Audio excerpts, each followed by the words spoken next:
Okay, so if your dishwasher is not draining, first thing you want to do is check your aerator or the anti-siphon. You can unscrew this, check for any debris inside there.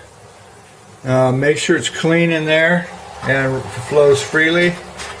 If that's good, then you might want to check underneath and make sure that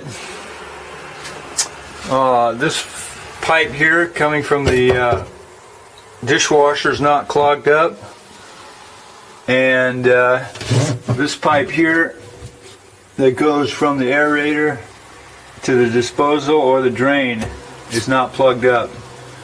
So if you hear your dishwasher running and it's not pumping the water out, it's likely that either your aerator is plugged up or one of the drain hoses down here is plugged up.